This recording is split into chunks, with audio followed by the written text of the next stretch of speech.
আজকের এই ভিডিওতে আলোচনা করব মাধ্যমিক টেস্ট পেপার 2024-25 পেজ নম্বর 403। এই 403 পেজ থেকে আলোচনা করব। এখানে হচ্ছে 5-এর 2 নম্বরটি নিয়ে। এখানে হচ্ছে সুদের পর্ব 6 মাস হলে বার্ষিক 10% চক্রবৃদ্ধি হার সুদে 1600 টাকার 1/2 বছরে চক্রবৃদ্ধি সুদ এবং সুদ আসল নির্ণয় করো। এখানে দেখিয়ে দিচ্ছি। এখানে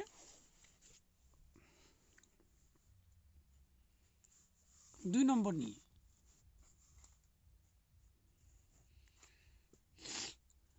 এখানে লিখতে হবে আসল।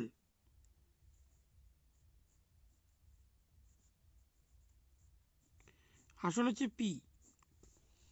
এখানে আসল হচ্ছে, আমি দেখিয়ে দিচ্ছি। এখানে আসল হচ্ছে 1600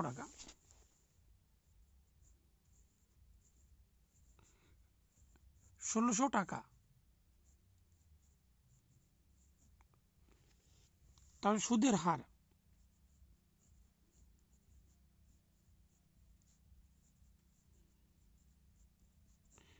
আর এখানে হচ্ছে 10%।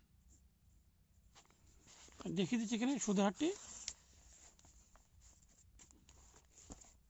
এখানে 10%। তারপরে হচ্ছে সময়,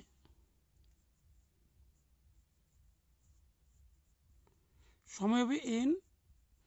এখানে হচ্ছে 1/2, তাই 2 একে 3, 3/2 এত বছর।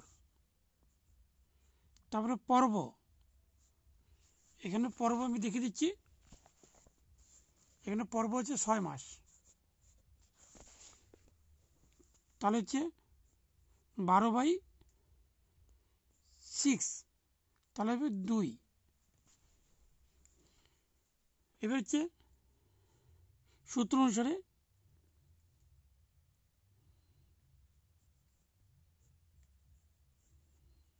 সমূল হচ্ছে চক্রবৃদ্ধি।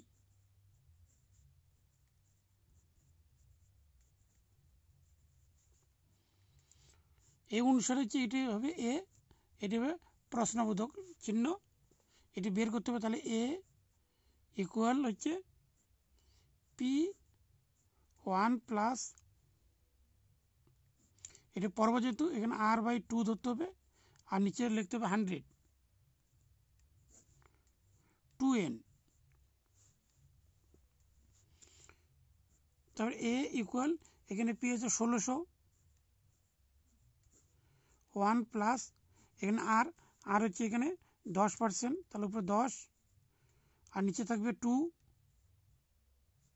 আর নিচে হচ্ছে 100, এখানে 2, আর এন মানে হচ্ছে এখানে এন হচ্ছে 3/2।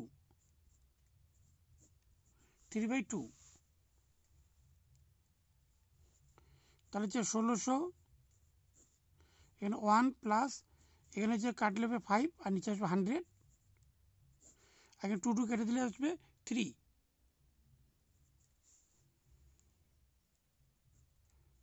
1600 এখানে 100, এখানে ইন্টু করলে 100 + 5 পাওয়ার হচ্ছে 3। তাহলে 1600 এখানে প্লাস করলে হবে 105, আর নিচে হবে 100, তাহলে আসবে 3। তাহলে 1600 এখানে 3 বার লিখতে হবে। 105/100, 105/100 3 বার। পাওয়ার যদি 3 আছে 3 বার লিখতে হবে, এইভাবে লিখতে হবে। তার জন্য কাটাকাটি করতে হবে। এখানে 2টা শূন্য, এখানে 2টা শূন্য কেটে দিলাম। তারপরে এখানে কাটলে হবে 5 দিয়ে যদি কাটি, 5 × 100, এখানে 5 × 100। তারপর আবার এখানে 4×5 = 20, তাহলে এখানে হবে 5 × 100। তাহলে এখানে কাটলে 4 × 16, 4 × 16, একটু একটু কাটাকাটি, আর এখানে কাটলে হবে, না কাটলে চলবে। এখানে কাজ করে ইন্টু করে দিই। এখানে যদি 105 21 21 ইন্টু করি তাহলে আসবে, এখানে করে নিতে পারো 1852, তার হচ্ছে 20, তারপরে নিচে থাকবে 100। এখানে দুটি ঘর হচ্ছে, এই জন্য 185220, দুই ঘর আছে, এই দুই ঘরকে দশমিক হবে, এখানে দশমিক, এত টাকা। এবার চক্রবৃদ্ধি সুদ।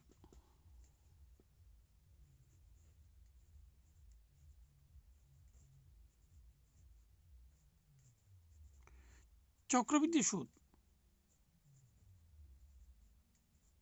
5220 মাইনাস 1600, এখানে মাইনাস করলে হবে 252.20 টাকা। এটি উত্তর আসবে।